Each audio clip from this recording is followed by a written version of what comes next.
Which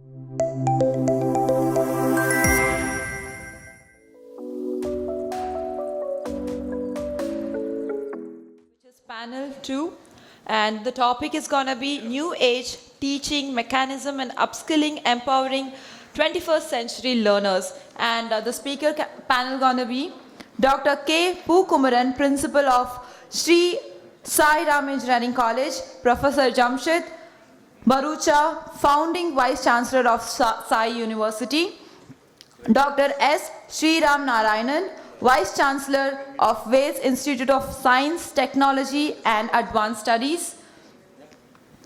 Next, Dr. Chadaram Sivaji, Vice Chancellor of Saveetha Institute of Medical and Technical Sciences. Next, Dr. Sridhar R, Vice Chancellor of Chettinad Academy of Research and Education, CARE. Next, Professor Dr. D.Viswanathan, Rector, Research and Development, former Vice Chancellor of Anna University, Dr. M.G.R Education and Research Institute. Last, Jayant Prakash, Account Director and Regional Lead of South Academics and Government, LinkedIn. So, I would like to give the mic to the mediator, Dr. K. Porkumaran of this panel. Porkumaran. I'm so sorry, it's Porkumaran. So, good afternoon to all. It's a great opportunity for all of us to discuss about the educational reforms, upskilling, reskilling, and new technology-oriented innovative teaching learning pedagogical methods. Connected to this, we have a very senior academic and administrative educational leaders who are the role models for many new generation leaders, and they made a significant reforms in education system. As a moderator of this panel, to start with,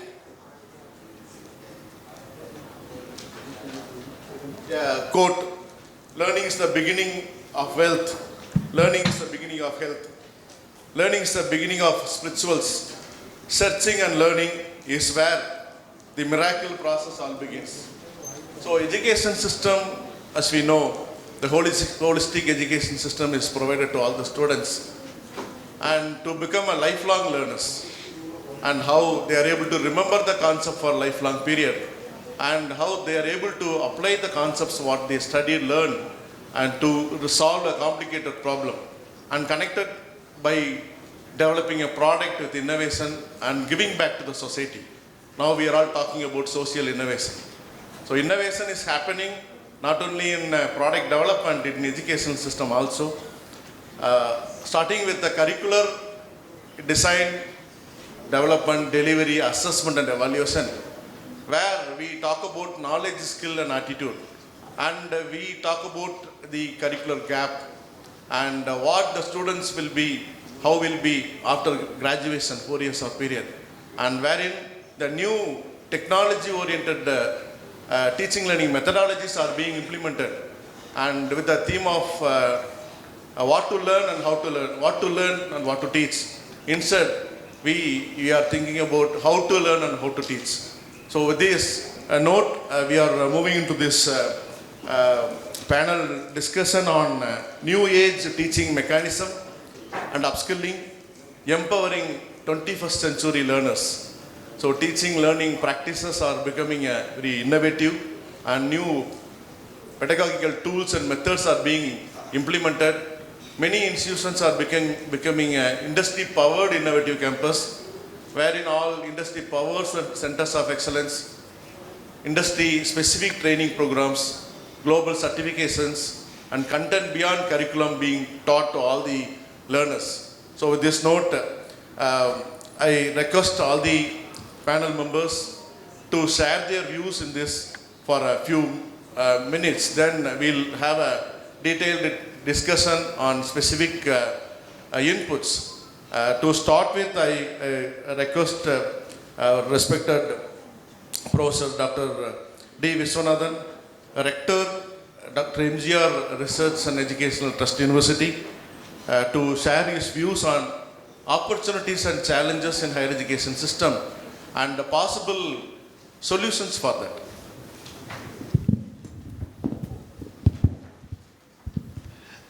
Good afternoon, ladies and gentlemen. Thank you very much for giving me this opportunity to share my experience. I have 45 years of experience in technical education as a teacher, as administrator, and a researcher. I am happy to share with you that I did my PhD with Abdul Kalam's project in 1984-88 for missile technology. I was closely associated with him nearly 30 years.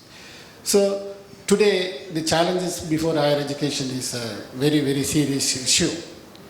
We find that the infrastructures are very good in our country.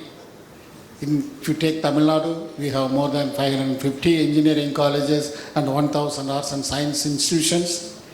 So students' enrollment is very high. But do we have the quality of education? That is a very serious concern. Our employability ratio is only about 20 to 25%. Most of the students are highly disappointed at the end of their program. They take up the job which they are not suitable, like taxi drivers or delivery boys, etc. So what is the reason behind this? There is a huge shortage of faculty in our country.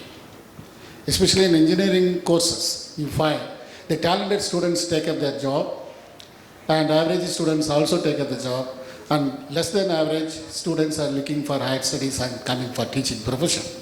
So it is a time for us to think of. I request at this body to recommend to the governments that they should seriously look into production of quality teachers. The governments should invest on teachers. This is my humble suggestion. Unless we have a quality teachers, we cannot achieve the quality education on par with international standards. Today, technology is fast developing. Disruptive technologies are helping us. But the rural students are unable to catch up the technologies. The school, they have spent their school education. In fact, today's minister has directed very nicely. There are about 40,000 crores they are spending per year. But at the result, we don't find much positive side. So students are facing a lot of challenges. Teachers are facing a lot of challenges. Institutions are facing challenges. What I suggest that in order to improve our research programs, the governments should come forward a public-private partnership model, establish a research centers in the state. At least 5 regional research centers and common research centers must be there. The investment can be made by the Government of India, state government, universities, affiliating institutions, and the industries region-wise. The affiliated institution teachers do not have any opportunity to do research. The institutions are not encouraging for them to do research. They have good talent and pool people. So these centers will facilitate a common research facility so that all the 1,500 institutions, teachers can do their research. That centers can facilitate skill development, train the trainers, entrepreneurship development programs, all aspects, unless we come forward to invest this production of quality teachers. If you take engineering college teachers, they don't have any experience before joining. They do not know how to teach. In that angle, 1 year compulsory training for all engineering teachers, then they take up. During that 1 year, government should pay them for stipend or salary, etc. So coming to the teaching methodology, we had an elaborate discussion about hybrid learning, online learning. Unfortunately, due to pandemic, we have to switch out to online learning. But none of the institutions or the parents or the students did a proper way of conducting the online education. Online education is only 10% success, I can say. How many thousands of students are suffering with eyesight problem, neck problem, and even 25 to 30% of the students do not have any gadgets.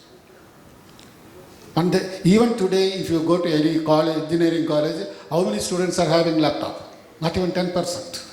So we cannot replace online teaching with the regular way of teaching. So I suggest the institutions who are providing education must have the smart classrooms.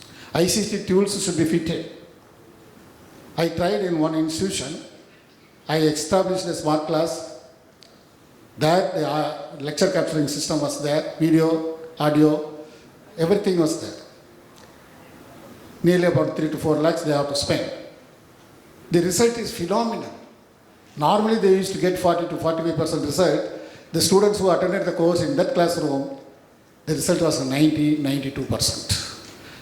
The student, the evening when he goes home, he can see the whole 7 hours lecture in website. So in the mathematical, difficult-oriented subjects, we have to teach them, and video capturing system will be helpful for them. Students, the faculty members should be trained how to create animations, how to create graphics, collecting videos. I did one experiment. I went to some Billai steel plant, video recorded the whole steel manufacturing process for 1 week. Then from wood to steel manufacturing, the rail manufacturing, all system I recorded. I went to Sairam steel plant, I recorded the steel rolling. I went to Butterfly company where the utensils are being made. All these video recorded, I showed to my class for 2 hours. Even today the students cannot forget.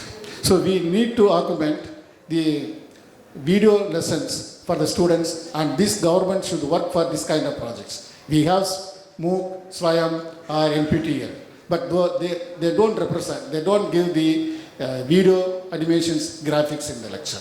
So in upskilling, we need to give specific training programs. I appreciate the Moderator program, it is being done very well. Accordingly, every institution's role, every government's role to see that the delivery of content is possible by every rural students also. With the pass of time, I could not continue further. Thank you very much. Thank you, sir. Thank you very much for your valuable inputs. And you focused on faculty development, not a faculty development, faculty empowerment initiatives by institutions as well, governments. And regarding the research infrastructure establishment, common testing, validation facilities for the researchers, certainly it will empower the faculty members and the students community. And teaching learning methodologies, ICT enabled teaching methods will certainly help the institution. For that, many global certification skilling programs are happening. So with reference to adaptation of new age technique, teaching learning methodologies and upskilling to create a meaningful and sustainable impact in education system, and how it is useful and any specific challenges in this regard. Now I request the inputs from Professor or Sridhar, Vice Chancellor of Chettinad Academy of Research and Educational. Good afternoon, respected panel members and senior faculty members. Thank you for the opportunity. I think this issue can be approached with a three-pronged approach. One is the empowerment of the higher education institution. Second is empowerment of the faculty. And third one is the empowerment of the students as well as the workforce. And as far as the higher education institutions are concerned, now there is a process of accreditation to improve the quality of deliverables from a higher education institution. I think that has to be strictly adhered to. And then there are concepts like cloud-based campus, green campus, smart campus, etc., which should not be only in letter, but in real sense it has to be offered to the students so that they have a right atmosphere to learn and nurture their skills and become a responsible citizens. And as far as empowerment of the students are concerned, we have been talking since morning about the various newer age techniques with regard to latest teaching methodologies like flipped classrooms, gamification, and so many other things. All these methodologies should be appropriate to the course and curriculum. So based on that, we have to plan in a such a way that the subjects may be different and the strategies also may be different. So in that way, we have to plan for a particular curriculum, what method will be more adaptable. Say for example, certain topics will need skill-based learning. Now we are talking about kinetics also. So we are talking about artificial intelligence, virtual learning, and so many other things. So we have to adapt the right technology for the right syllabus, and we have to train our faculty in that. That is the most important thing. This faculty development program is a must and it's a need of the hour which has been highlighted by so many speakers since morning. And if we are carefully seeing that now the national education policy has suggested that we should be having different credit levels so that the institution will be known by the academic bank of credit, so that the capacity of the workforce, that is the faculty, and the merit decides the institution's output. That's what Sir was also pointing out now, so that the faculty development takes the foremost importance in our maneuver. Next one is the empowering our students, and we have already told about the various options available to make them attend the classes, make them understand the concepts, and make them ready for their future endeavor, whether it is a job or whether it is going to be research or whether it is going to be higher education. We have to nurture their skills in such a way that they are empowered to pursue their, either it is a career or higher education or research. And the most important is the incubation cells which the universities are planning. Some of them are already implemented. This will help the students to nurture their innovative skills. Not only students, the faculty also. And as far as workforce is concerned, we are linking them with the universities so that they can do part-time PhD, continue their ambitions in having higher educations, improving their skills to improve further. And now the national education policy is giving an option wherein which multiple entries and exits are possible. So the learning can be real lifetime experience, anytime they can learn. So such an opportunity will empower the workforce also to upgrade their skills, and universities should be a hub of research, education as well as skill development, for which we have to link the universities or higher educations with the government, with the alumni. The alumni can play a major role in empowering the institutions with the latest concepts, and all these things will help us to achieve our goals in this regard. Thank you, sir. Thank you very much, sir, for your thought process. And it is highly focused on experiential learning environment creation for the learners as well as the higher education system.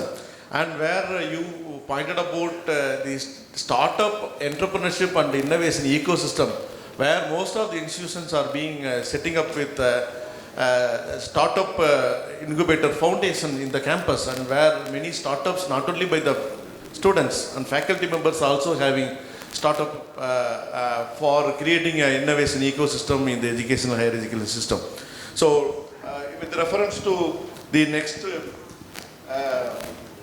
challenge what we have in implementation of a new skill, how can upskilling empower the 21st century learners to stay relevant in a rapidly changing job market? It's a very important challenge, critical issue. So I seek inputs from Professor S. Sriman Narayanan, Vice Chancellor, VELS Institute of Science and Technology. Good afternoon, and respected dignitaries on the dais and off the dais. And at the outset, I thank the ArdorComm to giving me this opportunity to express our views on this empowering the 21st century learners. And I'm coming from a university which is deemed to be a university, having somewhere around 15,000 students with 700 faculty members and running around 120 programs. And even some of the education partners we have, like IBM, CII, KPMG, and Imagine XP, with whom we are running some of the programs. So coming to the empowering the 21st learners, for the people who have studied in the 70s, 80s, and 90s, we have not heard about the word skill. It was only about whether we had a distinction or whether we got the first class or whether we honors in our degrees. So the developing skill, it is of the recent origin, and it is not a single component, rather it contains a number of components like creativity, critical thinking, and communication, having a knowledge in digital and technological aspects, and problem solving, and global awareness. So all those things it comes under the skill development. And to develop all these among the students, the teachers, they should invoke different types of teaching technologies such as the flipped classrooms.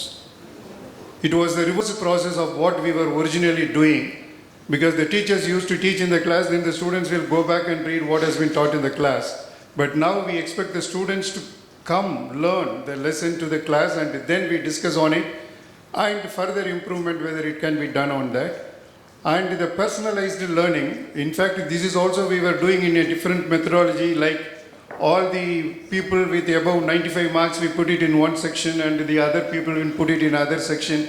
So accordingly we give different tutorial classes and other things, concentrations to the what you call the slow learners, and the project based learning which we used to give in the higher programs like PGs and other things, and the collaborative learning, and the latest addition to this is gamification. So these are the different methodologies that the teachers are expected to adopt, but as you know the teacher is always a student. So as the changing is coming in the expectation as well as in the process to develop, they have to undergo then and there training, which was stressed by our former Anna University Vice Chancellor Prof. D.Viswanathan. So the teachers should be equipped then and there, number of FTPs and a number of different technologies, whatever they can develop on their own, or they can get from other institutions or other firms or companies. That is very essential. So therefore, unless we adopt all these technologies, we cannot make the 21st learners as the skill developed students. Okay, now, see, we have developed the technologies, we have the methods how to do the teaching, and whether the receiver in the right form to get and absorb and excel, that is going to be the big question mark. So the role of social media nowadays, it has taken the time of the students and the concentration of the students, either in the class or even in the online classes. See, that is getting deviated. So now, the grooming the students in the colleges or schools and universities, it has become a big task for the teachers. And now you talk about the online courses, where we do not know, yes, he is present on the screen, but we do not know what he is listening. And we talk about the hybrid mode, where we can convert whether some of the programs, what we offer, whether we can give it in online. And I am not sure the gap. And okay, before coming to the gap, they say that when these type of online programs we can provide to the students, when this thing has come, only because of the pandemic. Before pandemic, nobody has thought about this online education. And after the pandemic, since we were forced to complete the syllabus and conduct the examinations. And when all the educational institutions have sought the help of the software companies, and they have come up with, starting from your Zoom and the Google Meet, everything. So when we were conducting these classes, all of a sudden all the software companies, they have realized they can also become educational institutions. So they have thought, okay, we can also give classes. So, and we can be better than the teachers who are handling classes, physical classes, because we have some better industrial experience which the teachers are lacking. So that has resulted in the most of the companies trying to become the educational partners with most of the institutions. Okay, in a way it is a welcomeable future if we get the first-hand information from the people who are in that respective field. It is a welcomeable feature. If it is going to provide a better opportunity for the students in terms of placement. But the placement alone is not the motive of education, which we have to realize. That is why we educationists insist that the classroom is very much essential, because someone was saying that even 20% to 10% classrooms are sufficient and the remaining they can do the online. See, if you look at the violence that has taken place during the pandemic, particularly the domestic violence, it is more than the normal period. And the same thing was pointed out by someone about the statistics in US, which was 4% aggression of the student, it has gone up to 40%. So the students have to be in a place for learning, and they cannot do it at home. Maybe for one paper or two papers, but not for all the papers. And the other one, what is being talked about is this gap in the product that we develop and the expectation of the industries. And do you know this gap, when this has started, have you heard about the difference or the gap before the pandemic? No, it was not there. Nobody has talked about this gap. Now all of a sudden everybody realized that there is a gap. So you should be knowing all the courses, whether it is going to be the AICTE approved courses or the UGC approved courses, it is being done on a structured programs. So for domestic, for domain specific, right, there should be some percentage. And the electives, there should be some percentage. And all of a sudden, everybody is saying there is no skill in the program or the course that you taught. Then they should have gone to AICTE and UGC. They should have told them, sir, the courses that you are prescribing to the institutions, it is not up to the mark, it is lacking. No, they are not doing that. But rather, they come to only the institutions and they come and tell, your course is not up to the expectations and we will come and help you. So therefore, what I am saying is there any unique course which you consider that will develop the skill of the student and where they are employable in all the industries? You cannot say such course.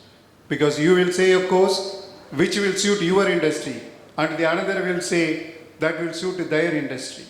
So therefore, in India, you must be knowing that there are two government institutions who are successfully running and they have never told about the gap in the students. The one is the Space Research Organization and the other one is the Baba Atomic Research Center, right? What they do, they take the students, they give the training and they give the training what they want and they are the best and nobody can question the quality of the scientists working in both the places. But now what you say, you will come to us, you will impart the whatever you require. We are ready for it. Suppose we accept one company. For example, as a University Vice Chancellor, I am ready to collaborate with one of the educational partner. I will put your course as one of the elective course for all the students. Can you give me a guarantee that you will give employment for all the people?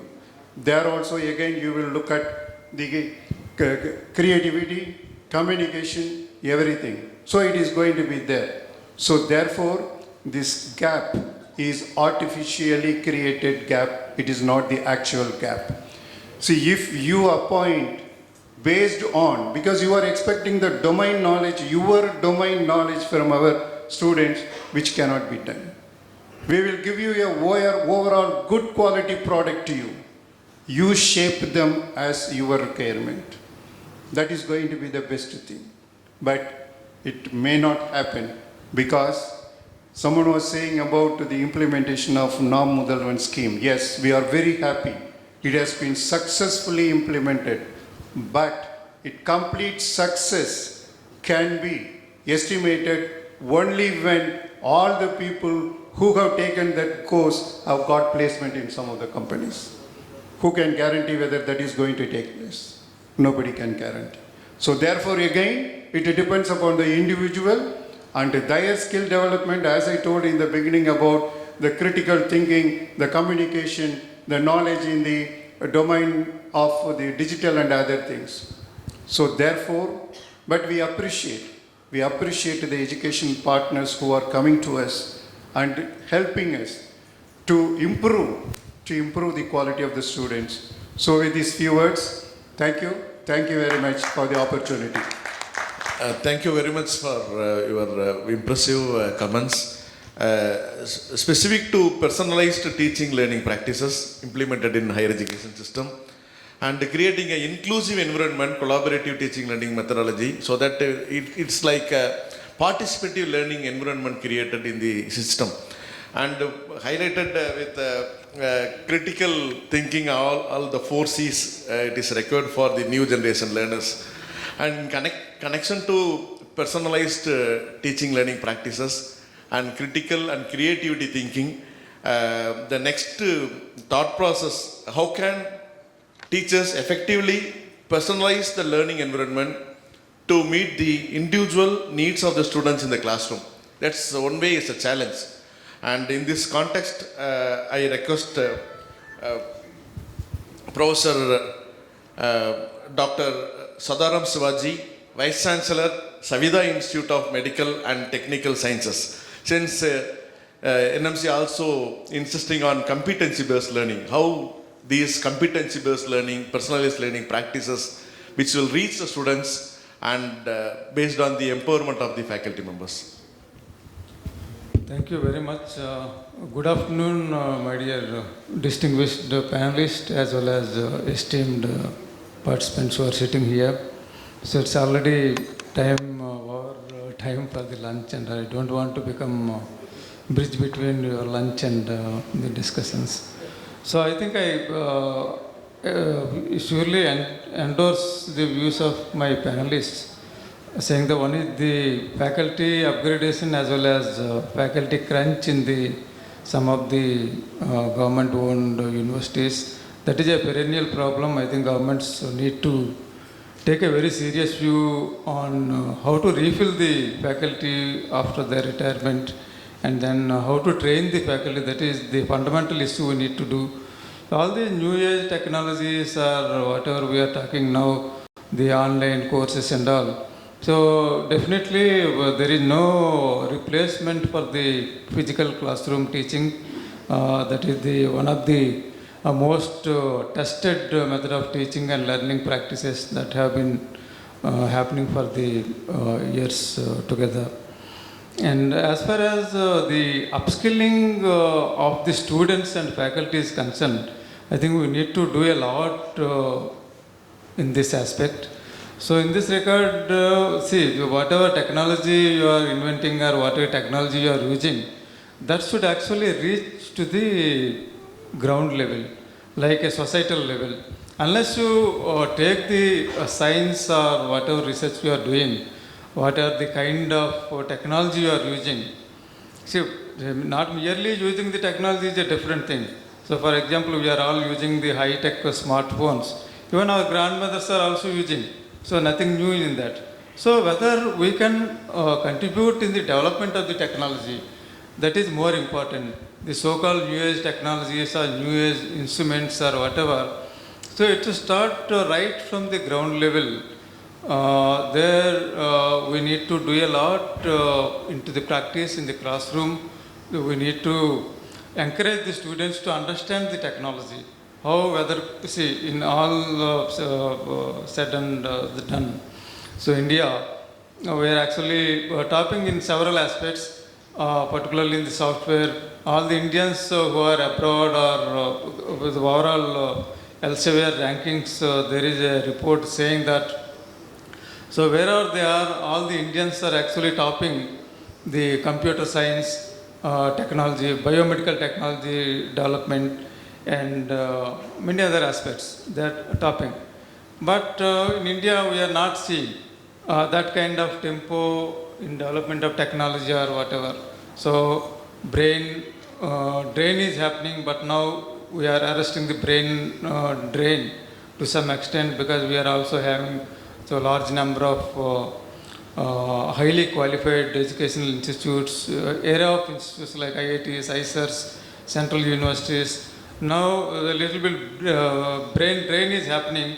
So now what we need to do, so let us identify the local issues which need to be addressed, and yet to gain the global importance. So in this regard, what I'd like to share some of the best practices we are doing at the Saveetha University in Chennai.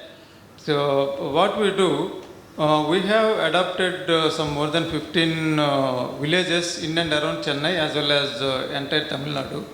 And then we send our students, medicals, because we have medical college, dental college, law, management, all those things, engineering also. We send a group of students to a particular village and ask them to understand their local problems, whether this is a gynec problem or this is legal problems or any medical problems or any engineering problems, water treatment and all those things. What these students to do, they go there and stay there for a week or so and understand their local problems and bring all those issues to the lab.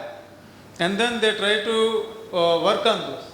How we can actually upgrade these technologies, how we can take these technologies to the local community, which will help their upgradation of their livelihood and so on and so forth.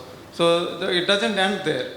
And then we ask them to prepare a project on that. And we launched the Saveetha Star Summit, Saveetha Transdisciplinary Research Summits, which are happening every 6 months in a year or so. And then the students, the projects will be evaluated by the experts we invite from different parts of the country. And then it's a teaching and learning process. And then they publish also. So what our final year students, so before they take the degree, at least they will have 4 to 5 SCI publications in their hand. So this is how the things will improve. I think we need to do this. I think these are also contributing a lot to our overall rankings as well as overall number of publications also. So we are number 1 in the field of dentistry in the country, as well as our QS rankings. This morning I think Madam referred to QS rankings. And then we are number 13 for dentistry across the globe. And as far as the Scopus publications are concerned, we are number 1 in the world. And we even just surpassed the Harvard Dental College. See, I am talking only in the dentistry, but overall we need to do a lot.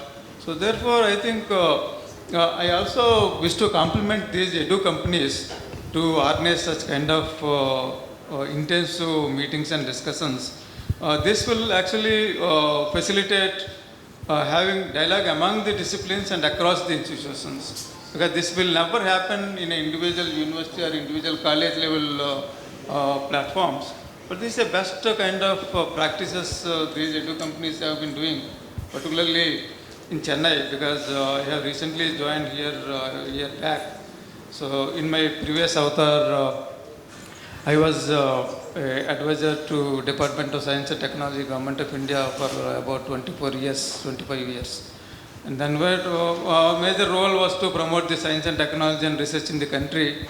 And we also had a strong cooperation with different parts of the universities across the globe. So there are several government schemes where not only in the field of education, in the field of research also. I request all the audience and people who are students particularly, they have to look for more opportunities and avenues. So they are already available at the Government of India and even state government. Morning, so eminent people have spoken about their the upskilling and national skill development programs and all. So therefore, plenty of opportunities are there. Only thing we need to tap and avail them for the benefit of the students as well as the societal importance is a key role actually. That's a key point all of us need to understand, because when we go a little away from the main parts of the metros like Chennai and all, but still people are deprived of the latest technologies or water treatment things and all. So everyone, we are all educational institutes here, we need to take very active part in these village level activities, and whether how best we can actually penetrate to the village level and try to address their societal issues, because that is also technology. We are all users of the technologies, but why can't we give a benefit of these technologies and train the local people so that they can also come to the mainstream education as well as the research activities. Thank you. Yeah, thank you very much, sir, for connecting to society-related project development and teaching learning practices. In this connection, I would like to highlight recently the Jal Shakti Abhiyan scheme. The Kanjipuram collector received a Prime Minister award. It's with the support of many institutions in and around the Chennai and Kanjipuram district. Like many societal projects have been supported not only by institutions. I am the chairman of IEEE Madras section, and IEEE headquarters is supporting up to $10,000 for society-related problem definitions. And with this connection, and we discuss about that modern teaching mechanisms, methodologies, connection with the industry, bridging the gap between the curricula and industry, and global certifications and others. In this connection, I request Mr. Jayant from LinkedIn to share his thought process on how or what role can industry partners play in promoting upskilling and ensuring that learners have access to relevant and in-demand skills. Yeah. It's a great question, sir. And first thing that I want to say that it's an absolute honor sitting with all of you here. Real privilege to kind of be part of this panel. I know I'm the only industry representative at this panel, and I can say with such experienced people sitting on stage that I cannot claim to have all the answers or maybe the right answer even. But I think my 2 cents, what I feel is that there is something there are a few things colleges I feel can do which can maybe change their perspective about the labor market, right? One is, of course, conducting regular labor market analysis, right? I think it's a simple, straightforward thinking process wherein you are supplying students into the corporate world, right? And it makes sense to obviously have an understanding of where the demand is going towards, right? So I would say that conducting regular labor market analysis is something which can pay rich dividends. Now the thing is, so that is not a singular activity that is done once. It's something which has to be probably done multiple times during the year because skill sets are changing at a very rapid pace, right? The second piece, what I feel is, of course, collaboration with corporate players, which I think a lot of institutions are already doing a great job, right? I think you have incubation centers, you have centers of excellence that are sponsored by corporates. I think those are great ways to kind of like really understand where the industry is moving towards and bringing in advisors from those organizations. I think those things institutions are already doing. But again, I would say where the labor market analysis comes into play is understanding which are the organizations you should be having at your campus, right? Which are the organizations that are going to future-proof your students. Again, that's where the labor market analysis comes into play. The third thing is, I feel, I think we all have to admit and embrace technology, I think, wholeheartedly, right? I think that is something which we cannot avoid, and I think that is something that has to be a bit of a focus, in my opinion. Like a lot of large organizations, especially during the pandemic, I think they fast-forwarded their digital transformation almost by 10x in a span of like 1 year, what would have taken 10 years for them to do, right? And they had dedicated teams that did this. This is not some people from the HR team coming together and the business team coming together. They had dedicated teams that helped these large organizations scale digitally, right? And I think, I feel that kind of a focus should be brought into the education systems in order to not just understand technology, but also to implement it effectively, right? I think that's my 2 cents on the topic that the question that you asked. Thank you so much. So great input from your end, and we are able to see the industry support in terms of conducting the industry-specific training programs, upskilling, reskilling of the students' community. And thank you very much for our inputs. And And on behalf of all the panel members, we thank the audience for your patient listening. This is lunchtime. And you are also part of the panel. And I seek any inputs or discussion from your part. Any one of you can throw an insight on this topic, if you are interested. Then we can wind up the panel. If anybody is interested to interact with the panel members, yeah.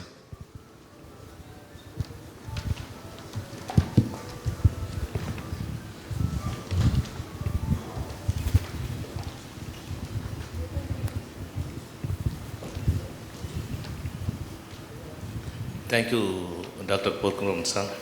Thank you for the invitation.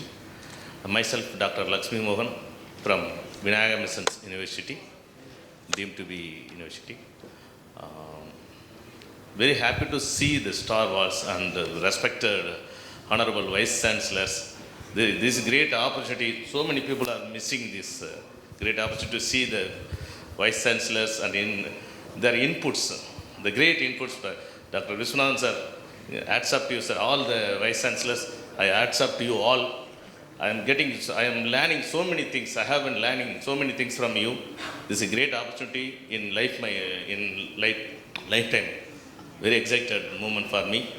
I am taking care of international affairs, training and placement, Center for Industry Relations. The industry people, one guy from LinkedIn is there. Sriram sir rightly mentioned about the industry, institution points. Okay, we are struggling to train the students and send the students to industries. Why I request the industry people? Why I am going to request the people means we can provide the students, the good students, the academically strong students. You people should train the students and provide the good employment means that will be better for us also. You are not expecting industry training from us means this is not our job. I think so. This is my humble suggestion from academic side. Thank you. Yeah, thank you for your participation. And thank you for your participation. And I think. Good evening to our all educators and also our dignitaries. Most of them are Vice Chancellors. I think this is the right forum. I want to put something. I think the government also will be looking to this matter. I think whole of the day we are discussing about how to create the employability. Why we should concentrate always on making our students or grooming a student to become a new colonial employees? Why don't the universities concentrate creating entrepreneurs also?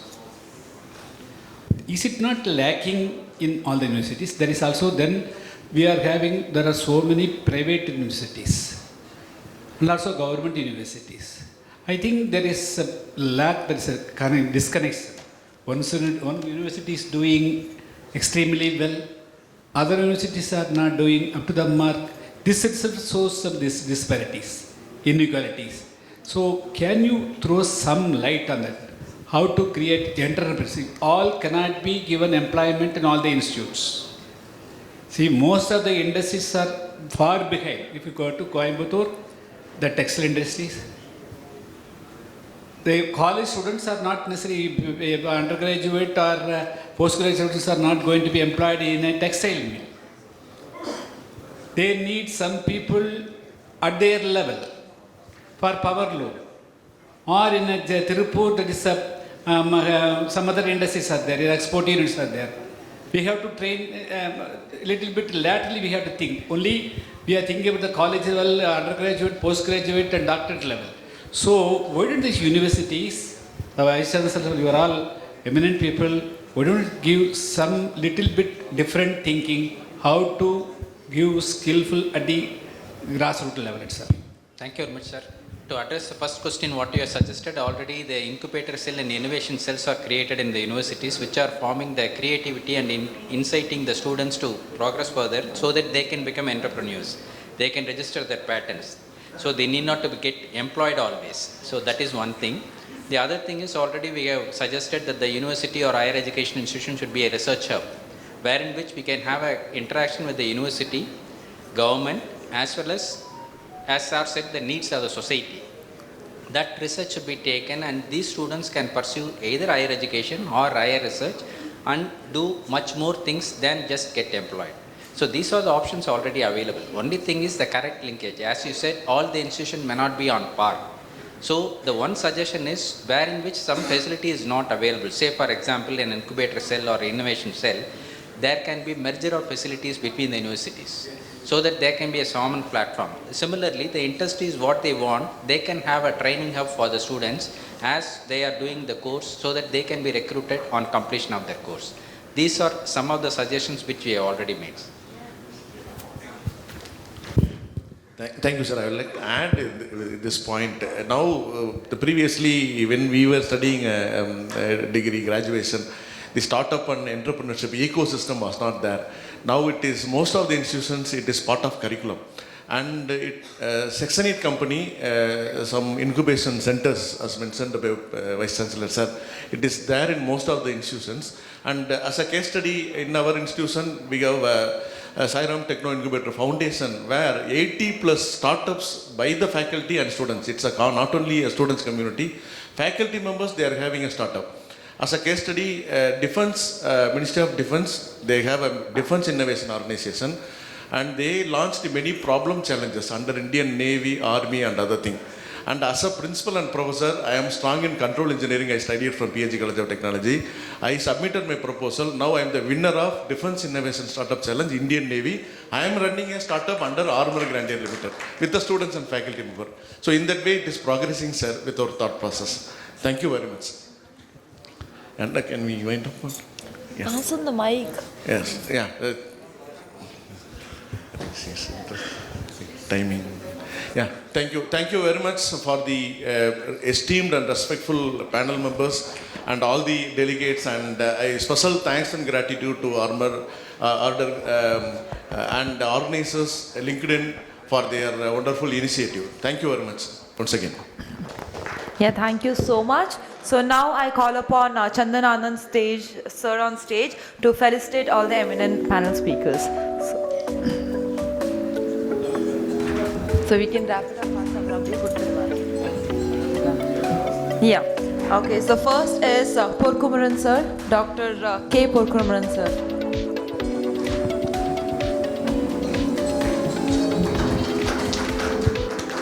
Professor Jamshed.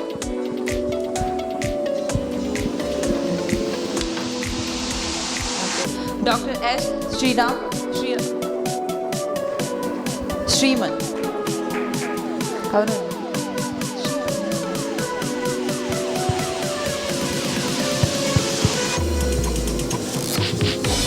Dr. Chadaram Sivaji.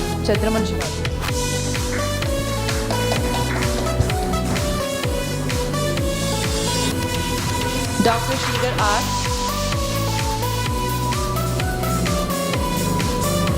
Next, Professor Dr. D.Viswanathan.